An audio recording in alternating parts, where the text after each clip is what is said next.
and really thank you for making it early to our forum today. And shall we please give a few minutes so that at the latest we can begin 5 minutes after the hour. Otherwise, thank you very much for joining us.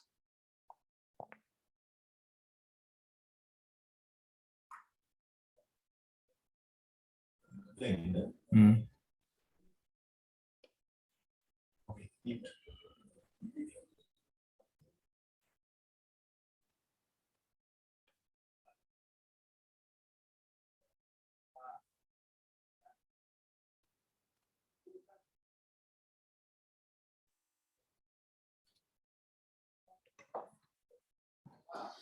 To take an opportunity to welcome you all to today's forum.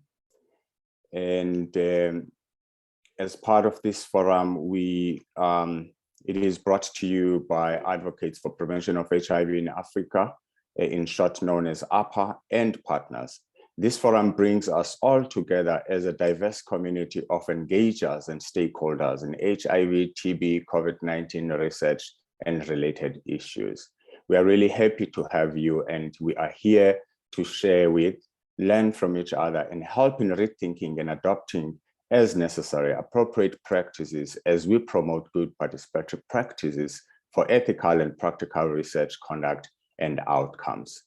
Today, to have us going with this dialogue, we have our comrades who will be sharing from each of their unique experiences and perspectives on engaging communities, embracing unfamiliar approaches in 2022, and what it is that we have learned 2 years into COVID-19, a time that initially we thought it is with us for a short period of time, but I think in 2 years later, we realized that this is how our life is going to be.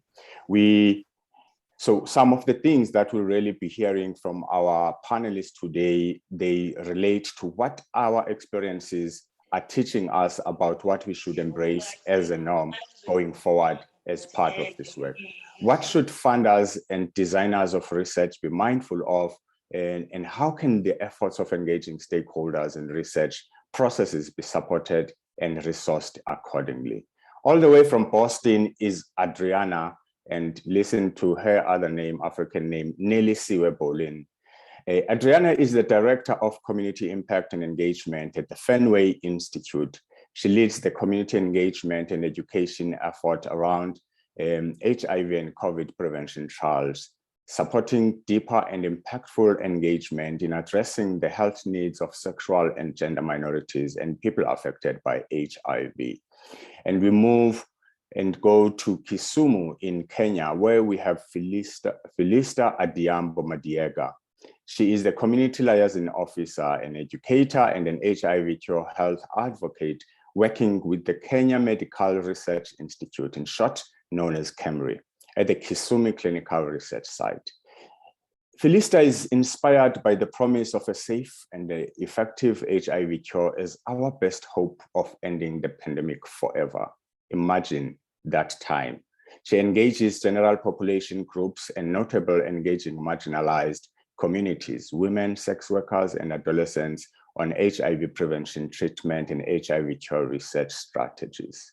And last but not least, right down at the tip of Africa is in Cape Town is Bulelwa Mnyango. Bulelwa Mnyango is a community liaison officer at the University of Cape Town, the Wellcome Center for Infectious Diseases Research in Africa. In short, it is known as CIDRI-Arica. Bulelwa has demonstrated a history of working in the public, private, and NGO sectors, specializing in applied communications, public relations, and marketing. In fact, Bulelwa has recently joined the field of research.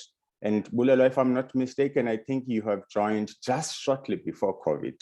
So I think your experience is really with having to start engaging largely during COVID-19 really gives a very unique perspective as part of the discussion that we are having today. But as soon as we hear from 3 of our panelists, we really are will open the platform for us to all engage and really share our thoughts and ideas and anything that we have in mind about this topic. Otherwise, in the meantime, please introduce yourself using the chat box, and please keep your questions, your thoughts on the topic coming also using the chat box, because the chat box is open and it is readily available for us to start with the conversation. And we are, and think as part of the conversation, we are going to be continuing as well with the conversation on another platform, which is known as Engage. And Miliswa has posted a link so that between webinars, when we are not having these conversations virtually, we are able to use that platform to engage. Otherwise, thank you all for joining, and we shall at this point hand over to our panelists. And we start with you, Adriana. Please take the stage. Thank you so much, Ntando, and thank you everyone for joining. I'm so happy to be here with you. We're gonna have a conversation, so it'll be more conversation, and I invite others to chime in when we get towards the end. So first, our lessons. COVID-19, the beginning of the pandemic showed me a lot. And the first was that trusting engagement takes time. And this I knew before the pandemic, but I really felt it during the pandemic. It was a time when, we're still experiencing it, but when it began, we noticed that, or through my experience in Boston at Fenway, we noticed that the ways that we engage with community before, when we could be in person and see each other, when we had access to everything that was available, wasn't as available before, and our community wasn't as receptive, and we needed to take more time and evaluate things about our community that we weren't doing before. And so one lesson is really that it took time to foster, build, and build relationships with the community that we were hoping to connect with. That was the first. Second was to be creative. We got to a point when the pandemic started of thinking about, how do we engage? What kind of events and activities do we host to engage community? How do we educate community? The ways that we've done it before aren't available. We had to get creative. So the second is to be creative. There were so many fun activities that we hosted and continue to. And the first question that we asked ourselves are, what are people doing now? Or what do they wish they were doing that we can somehow engage them in to connect them to research? And so one time we collaborated with one of our clubs in the area to host a virtual dance party. And during the virtual dance party, we would share facts and education about COVID-19, about HIV prevention. We would engage other people, have them meet us and see that we were still here. We're still engaging with them. We're here to provide information for them. That was really successful. Last summer, where we were able to be a little bit closer in proximity with each other, but still being mindful of how close we were, we thought, what are people doing now? People hadn't been outside, and it was last summer, and we were able to be outside a little bit more. So we're like, okay, people are outside. And we want to do more than just go outside and connect with them. We want to kind of pull them in. And so I love tacos. And we realized that there are other people that enjoyed tacos too. So we collaborated with a food truck in our area to connect with folks through food. So we would approach them and ask them if they wanted to learn about what we were sharing and also get a taco. And food really motivated people. And so that was a way that we were able to connect with them, and some lessons that we learned in just being creative. How can we reach people where they already are? Some of the conversations that we're having now is COVID-19 is changing, and we're beginning to see us going back into a space of being more mindful, wearing masks, making sure that everyone is vaccinated. And we're thinking, how can we engage people now? We realize a lot of people are fatigued by Zoom. We really utilized Zoom a lot in 2020 and 2021. We started to see a pullback. So something that we've talked about is really allowing everyone to have the agency to watch and receive information when they can. So we've really been utilizing social media to put information online that people can reference when they have the time. People are managing their capacity now, and through COVID-19 and the pandemic and how that might be impacting their lifestyles, they may not always be able to attend what we're holding, or it might not always be easy for them to access or receive the information. But by putting it online and making it accessible throughout a time by recording sessions as we're recording here and making it available later, it allows more people to have access to it. And the last lesson that I want to mention is accessibility. During Zoom meetings, I recall measuring the presence of people on the call as an indication of how they were understanding what I was saying, or if they were receiving or enjoying what they were saying. And that wasn't giving the full picture of everyone that was attending. And we realized that presence could be measured in more than just being on video. Presence could be, I love that time to encourage people to write in the chat. I encourage people to use emojis on your reactions if you're familiar with how to use that on the platform. Presence can be expressed in many different ways. So through attendance, through writing a comment in our message, through emailing us, we really looked at all those engagements as valuable. So I encourage you to really look at the ways that people engage with you, even if they're not responding to your phone calls when you reach out to them, even if when you walk up to them, they're not as sure. Every engagement counts. So I encourage you to really hold close to how people receive you and stand strong in that and really utilize all different ways to connect with people. And so the second that I would say to change or embrace goes back to the first lesson. Engagement takes time. Trusting engagement takes time. And I want us as a community to embrace that and think about how can we maintain consistent engagement and trust while also adhering to the quickness of research. And we know how important that is and why it goes at the pace that it does, but we need to make sure that we're also maintaining connections with our community at all time. So it doesn't seem like we're opportunistic coming to the community whenever we have an opportunity. It's that we're maintaining relationships all the time. And when we have opportunities, we're bringing it into the relationships that are already trusted.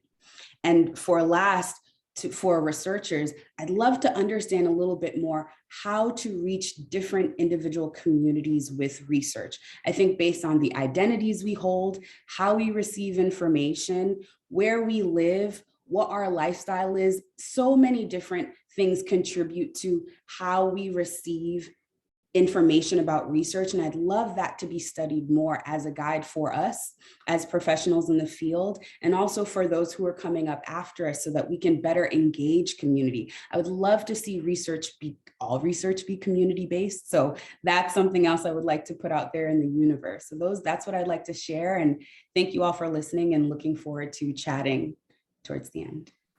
Thank you very much, Nelisiwe. And I really like your remark that trusting engagement takes time, and we should really be mindful of that. And we shall, without wasting any time, move to Philista, who is out in Kisumu in Kenya. Over to you, Philista. Otherwise, welcome everybody to this forum on engaging communities, embracing unfamiliar approaches in 2022. What it is that we have learned 2 years into COVID-19. In fact, what are the things that we should really be embracing as part of this new way of doing things? Philista, welcome. Thank you so much, Ntando, for this opportunity. And this is a continued discussion and a conversation, because when COVID-19 began, really, it brought up a lot of ethical concerns as we do our work. And no one was really sure on how best to go about it, because we were majorly used to the physical approach of community engagement, whereby you get out to the different spaces outside there and engage communities, talk directly to them, listen to them, and get their views. But this had to change. And at that particular moment, we had to be innovative enough and begin thinking of remote strategies that we could employ to reach out to these populations that we were engaging. So this brought up a lot of issues around this issue of remote technologies that we had to use, because this is a new idea in Africa especially. And it also brought up the issue of access, like whom would you really access using these technologies that were there? Things like the WhatsApp, the phone, and what were some of the limitations while engaging these people. So it was a mixture of reactions right from the community, because there were already issues of mistrust in the community, whereby the community did not really trust that COVID-19 was in existence. They will ask you, show us an example of someone who suffered from COVID-19. So the messaging at that particular moment was really difficult.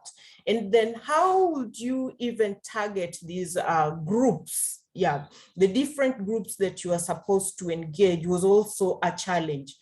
And as my colleague, the first speakers talked about issues of access, like whom were you supposed, the first lesson we learned is whom could you access? Because there were people who did not have even that access to a telephone or a WhatsApp group, so you could hardly reach them. So that was a huge challenge to us.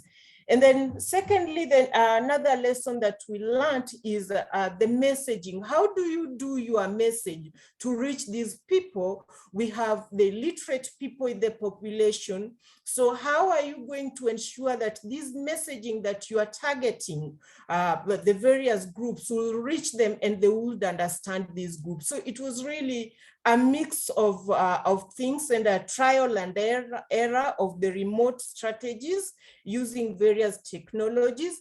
And at that particular moment, we could think of even using phones and bringing people in groups, like women groups, using influencers like the opinion leaders in the community. We will use the churches to reach out to people, so that at least you could reach these people and engage them and ensure that your message has reached to the right population who require this information to reach them. We also had an issue of materials. How would you use the materials that you have, including the phones? So some of the strategies that we also adopted into is use of the media. And this was in collaboration with the Ministry of Health, and Media for Environment also was instrumental in using researchers and also the Ministry of Health to reach out to different populations with the messaging on COVID-19, and also the need for prevention and control measures. And another thing that we learned, that community engagement is really fundamental, but then it has some existing gaps that are existing. So at this point, we realized that the focal point people at the community level are really crucial in reaching out these vulnerable and marginalized populations that need to be targeted, like the old people. So this is a group that we really need to strengthen their capacity also. Because with COVID-19, the greatest lesson we've learned is it is not a matter of just engaging community, but we need a community-led approach into community engagement.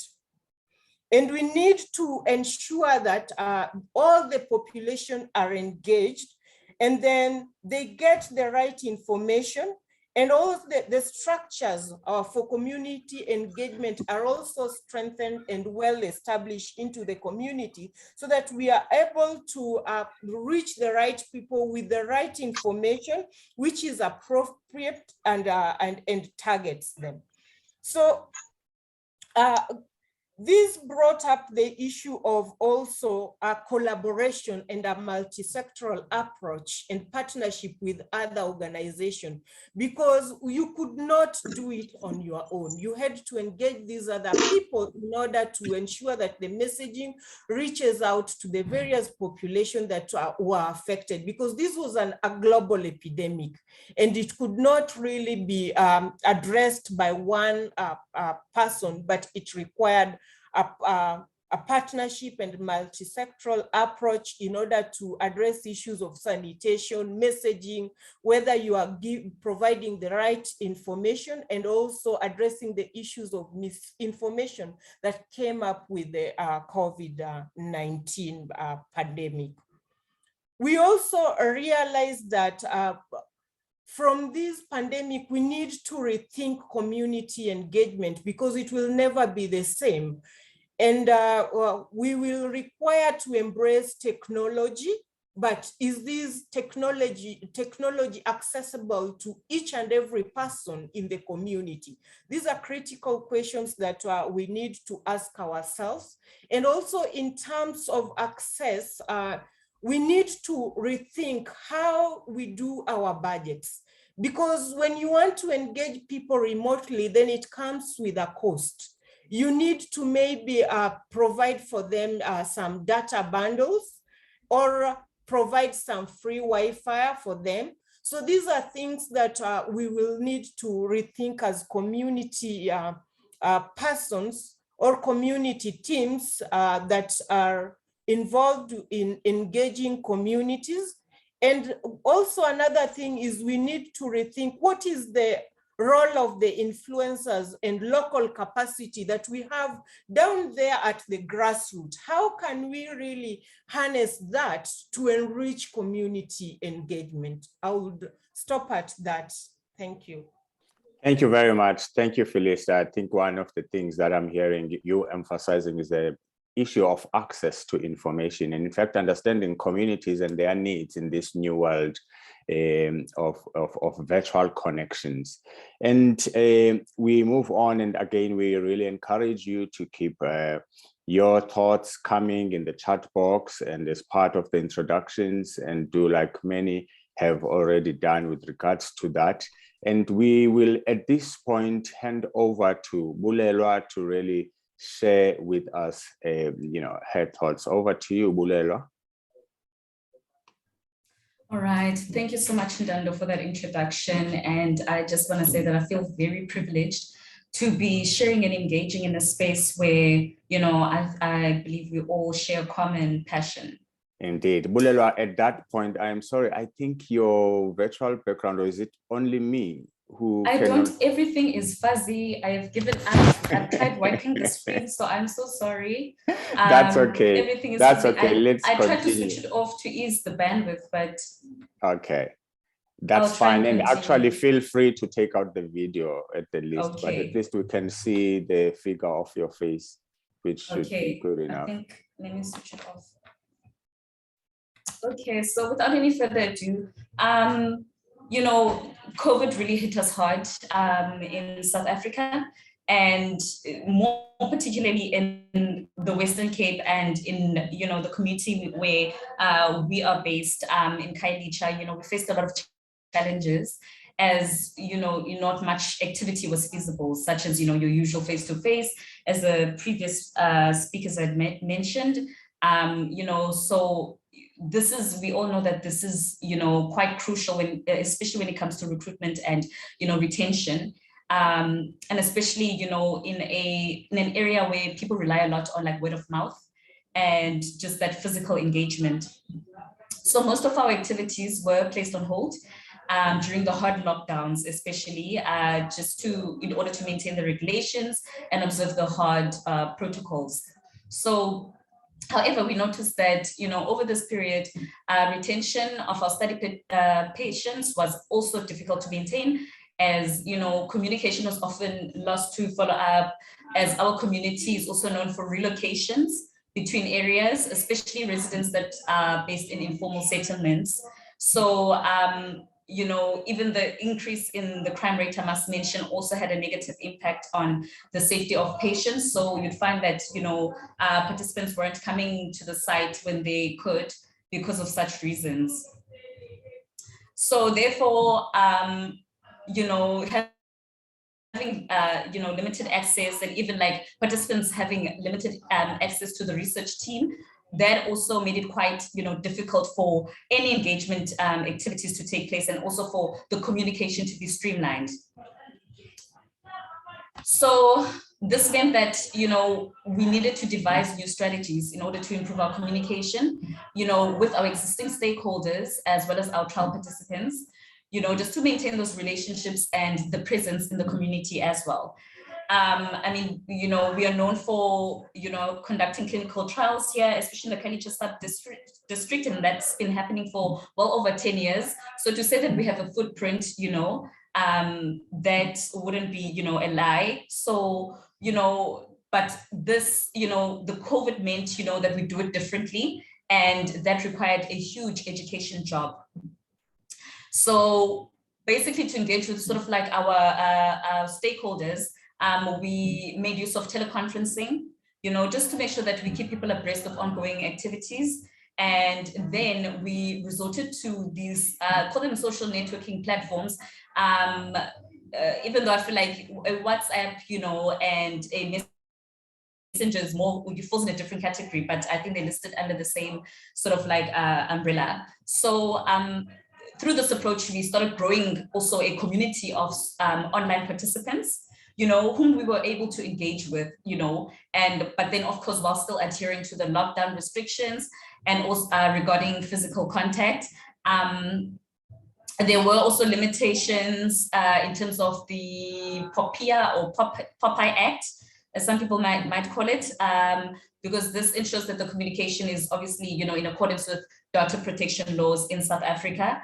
So it's almost as though, we were kind of like limited in terms of how much information we can share over these platforms. And in so doing, like just narrowing everything down to a more sort of acceptable and understandable language, So, however, upon the ease of the lockdown restrictions, at least a limited amount of movement was allowed.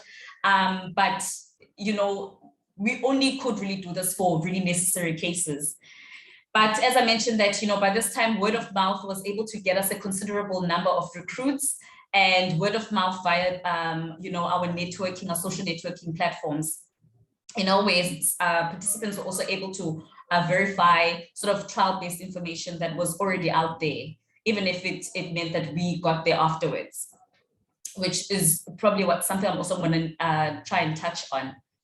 So by this, anyways, I think with this said, we are still continuing with this form of communication, because I do believe that we're not completely out of the woods yet, although we're slowly trying to get back into, the old way of engaging with our community.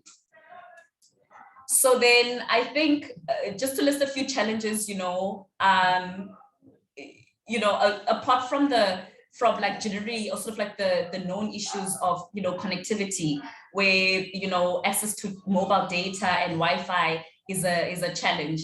I think, as I mentioned before, that one challenge that we did not sort of foresee was actually bringing the research to the people during a time where, there was uncertainty. And imagine you're having to do this using social networking platforms. So the challenge was, how do we respond and handle backlash due to, misunderstandings or misconceptions or incorrect information being, broadcasted. And also deciding which information, goes out, how to disseminate it, and also like how do we then make these new platforms work for us, in order to ensure that the information is not overbearing or too overwhelming for the potential participant, because that's also some of the things we also, picked up, that, even if you try to narrow down the communication to like a video, it was still somewhat overwhelming because this is new to everyone and new to our community. So, and also just another thing to note, is that, sometimes our messaging tends to carry a lot of scientific jargon and specifications, which, for the average person can be a bit confusing. So, just to continue, with the sort of challenges and also lessons, along the way, we saw that, for example, pre-recorded videos didn't seem to convey, the message as people like an opportunity to sort of have questions in between presentations. Even voice notes we were found that they were either, if they were too lengthy, they can result in the loss of interest from an individual that's actually listening. And also, once it's been forwarded too many times with sort of no background information, it may produce sort of like that, what you call like a broken telephone effect. So, even there were, also these online forms, yes, that we try to also branch into, and we found that they have a very sort of low response rate, as often they're either not filled out correctly, or people don't understand. Even if it's translated in a local language, it's still not understood the way that we would think it is. So I think in closing, I'd like to put forward that, community engagement going into, 2022 and so on, we have a lot now that's at our disposal. We now know that even though we used to engage, in your somewhat, traditional ways, we now have, social media that has now, come into, the space, and, so the question is, how do we use this? How do we leverage this?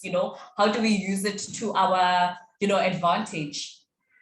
So, we should be quite intentional in the sense that, we can boost our sort of current strategies, through resources, training and technical assistance for people, because, again, if you are expecting, someone of a generation that is not too tech savvy to now engage in a study that requires them to utilize apps, things such as apps, you need to be of assistance, you need to be available to offer that support and assistance. So, and just in saying that, I think this is an opportunity to also start establishing sort of like support. I wouldn't necessarily say groups, but, but yeah, let's call it that for now, support groups in sort of like our communities, which is more or less, the community advisory groups that we have. You could also make use of them, but like these groups mainly to support our communities in those sort of like challenges that are listed, particularly relating to, tech and, and training and resources, etc. So I think also, like the online groups that I mentioned that we had started forming, I think, we can offer further support by, continuing with the communication and ensuring that, they're always constantly kept abreast about, ongoing activities at the site, and just all over South Africa, for that fact. So, and also I feel like, in order for us to sort of reach our highest sort of potential is to, ensure that this information is also timeless. I almost feel like, we find ourselves in a very reactive position where, as I mentioned, there were so many like misconceptions and these conspiracy theories spreading and going around in our communities, where we sort of struggle to be, prepared ahead of those, of those sort of theories and things going around in our communities. So sometimes to be reactive is not necessarily helpful, because we need to be more proactive, because we now sort of can gauge, in terms of like how big, or like the magnitude and issue can increase to, if I can put it that way. Because in our communities, we have a lot of sort of influential groups, mainly, your traditionalists, our religious groups, so it's very easy for people, even if given the information that, that we are, that we can base on facts, it's so easy for them to be, to quickly diverge based on, who they feel they can trust and whom they feel they can believe in. So yeah, I think I'll leave it at that. Thank you. Thank you very much, Bulelwa. I think you've really given us a lot of food for thought as part of this. And I think it really adds to a number of things that have been raised by both Felista and Adriana. And I think I really like how you highlight how complex this the time we live in is, in really not finding ourselves bombarding or overwhelming communities about information, especially given, you know, how there is a lot of competing information. I think, as Nazo put it, that is out there, that there is a lot of content online. How do we then make sure that we actually are ready, but we are very much strategic? We do not overload or overwhelm communities. But I think one of the things that you also highlighted is the importance of being mindful, just general, of the communities, but being mindful of the legal framework, like you mentioned, an act that is in South Africa known as the Protection of Personal Information Act, so that we do not find ourselves in trouble. And I think that also speaks to really making sure, to your point about being ahead and not reactive in engaging communities during this time when engagement is very much digital. So we will really open it up. Please continue putting information there, and we see what you know, you have added. Yvette is talking about that many people have lost income, and I think it really is important. She highlights that we are mindful of the setup of communities we are working with, so that we are able to provide them and support them accordingly in order for them to participate and engage in research. And Loyiso also highlights the importance of communities and really being clear of the same realities of communities as we do our work. So please, we will open up the platform to really hear from you all. Please use your virtual hand to lift a hand, and then we will give you an opportunity to either ask a question from the experiences we've heard from Cape Town to Boston to Kisumu, or any issue that you'd like to raise with them.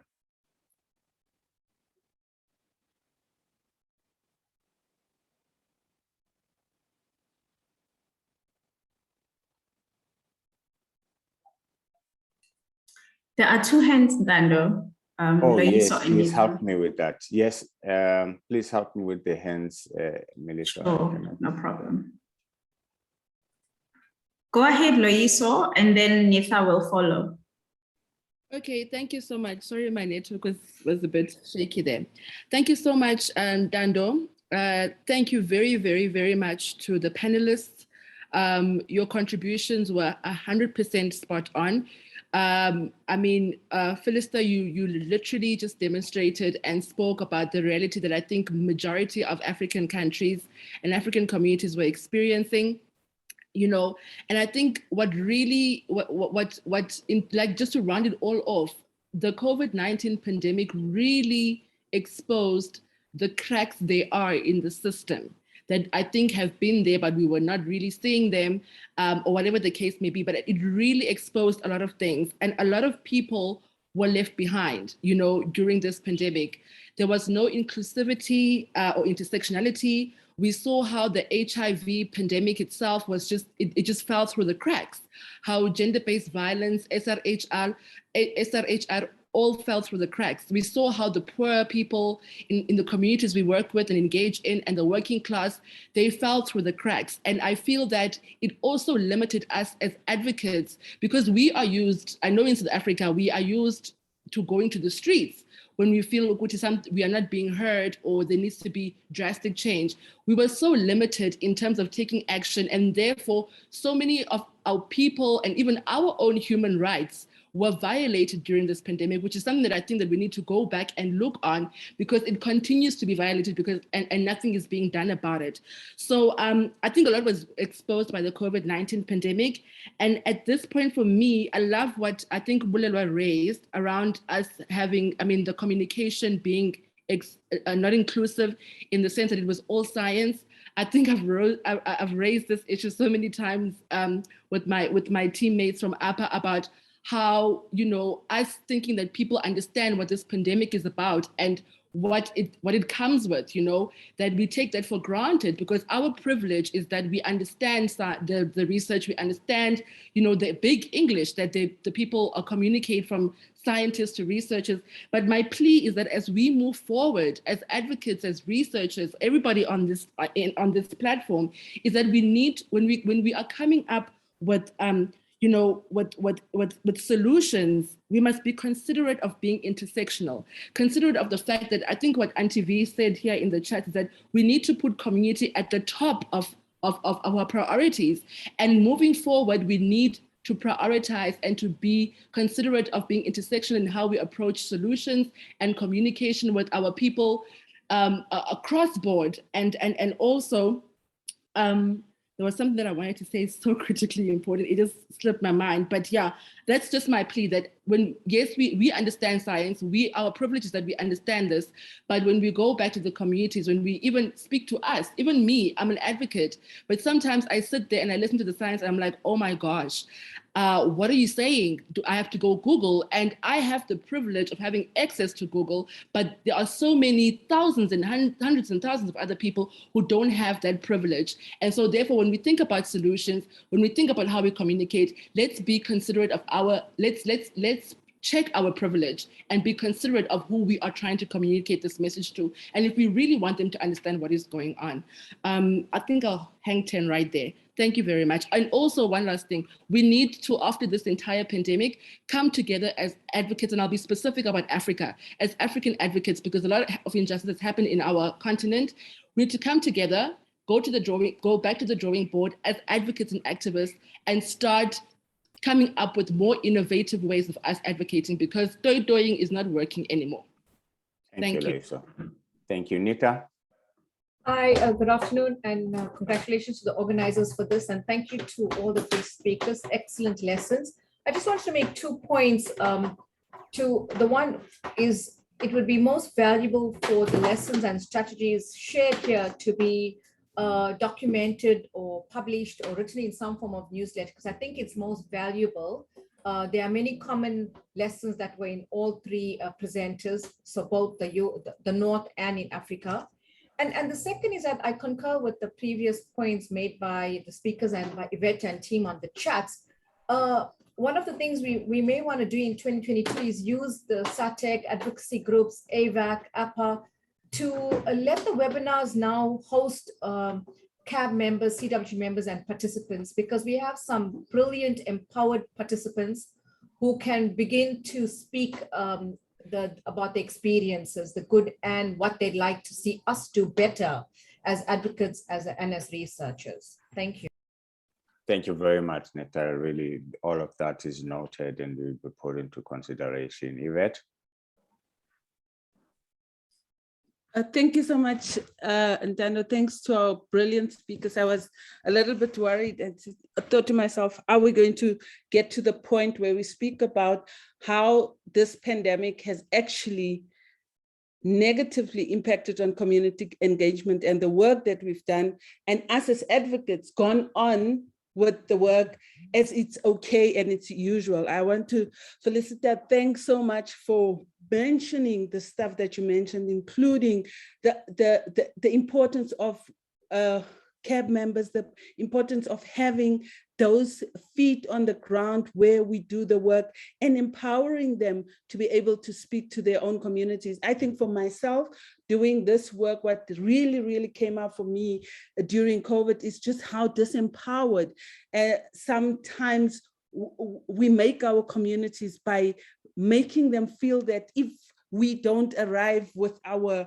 backpacks and our Josie slangs and from the US, they cannot do this themselves. And this for me was a very empowering, but also showing that, like Loiso said, so many cracks in the system. Important for me that I've also noted over this time is we just went along with Zoom and everybody was Zooming and we did not really mind who do we leave behind. Many of our communities got the shock as we did that Zoom is not available and accessible. Bandwidth, the more people on a call, the less chances of somebody in the villages to be able to stay on a call. Are we cognizant of that information? Do we think around just not having a smartphone as being it and sending them 150 for a call is enough? So for me, as we go forward, just like Loiso, let's go back to the drawing board and continually engage the communities. I like what the previous speaker mentioned, that bring the CAB members on the calls, bring the ground forces on the calls, bring the young people on the calls, empower them enough so that if anything, if the system snaps, the community are able to carry themselves with the leaders that they've created and they have nurtured and be used to in the communities. But thank you so much, Ntando, for this and teammates for this beautiful webinar. But I also would like for us to continue the discussion so that we take this forward. I sometimes feel, one, we need to have this discussion with scientists so that they understand where we're coming from, but mainly have this discussion with grant makers, have this discussions with funders so that they understand the importance of giving our communities resources to be able to function and function to a point where they understand and get through the science with respecting their human rights. Thank you so much. Thank you very much, Yvette. Indeed, we should really keep having this conversation. And we move on to Arthur.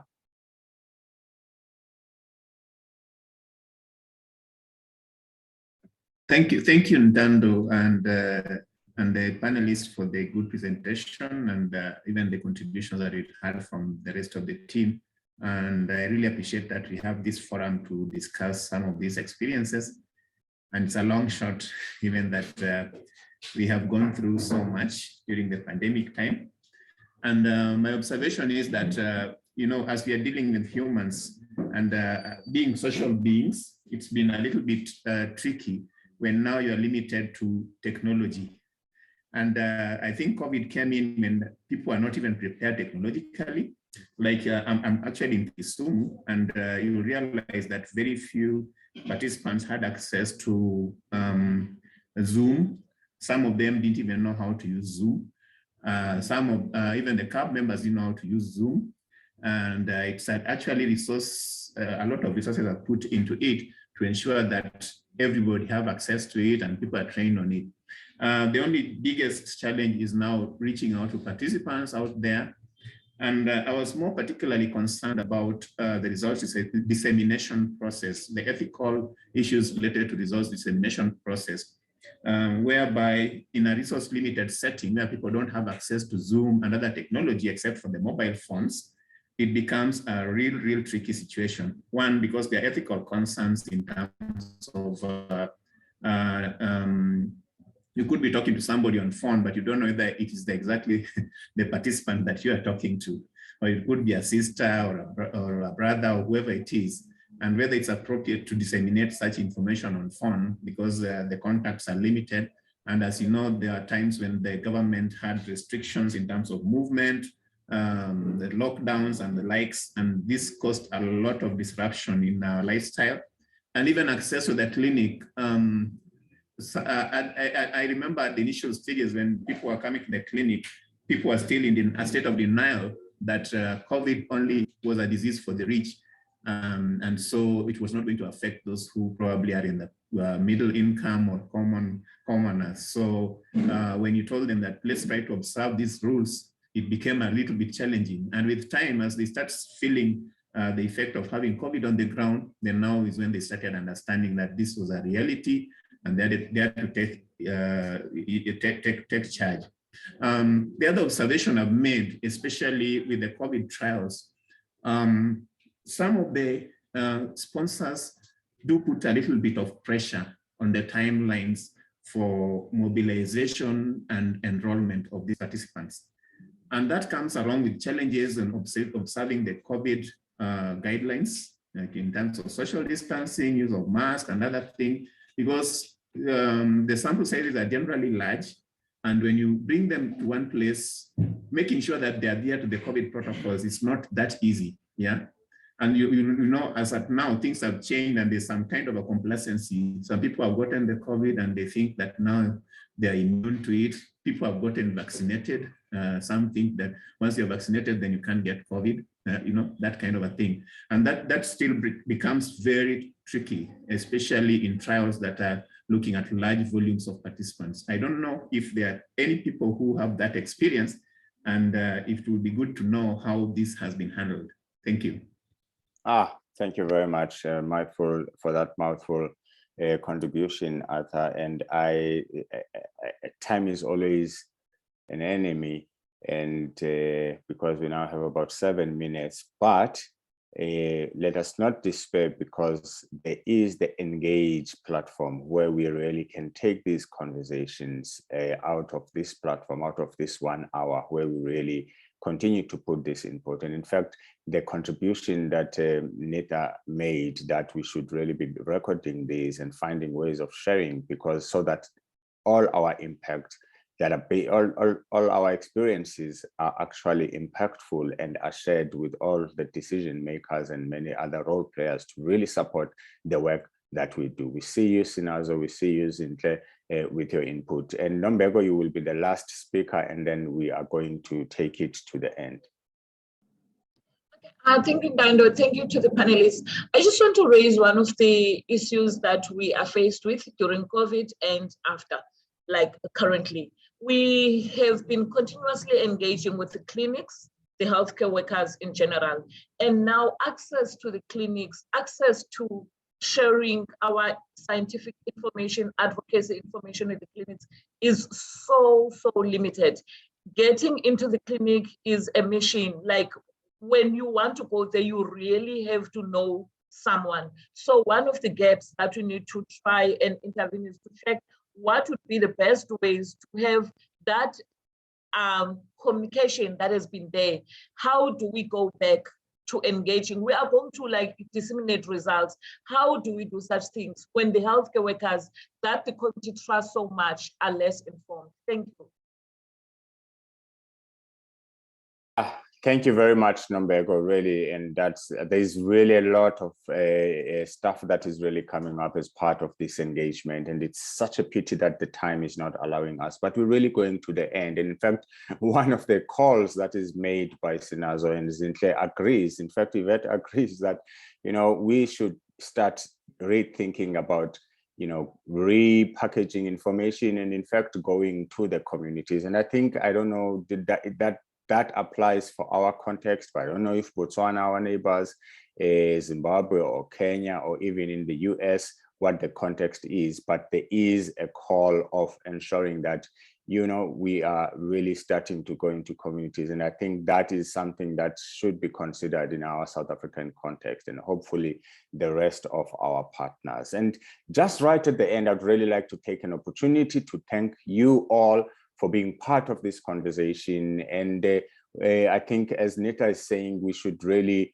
rethink and continue with these platforms to engage on different issues that pertain to engaging in research, finding. We heard about the importance of being inclusive, the importance of being creative, innovative, but making sure that everybody is part of accessing information as we engage virtually. But most importantly, we'd really like to go back to engaging. I will, at this point, as I say, thank you to all of you for being part of this, and we are looking forward to having another one on the last Monday of February, where we will be bringing another topic to engage on these issues. And if you have any ideas and topics, let us continue to engage on the Engage platform, on Engage.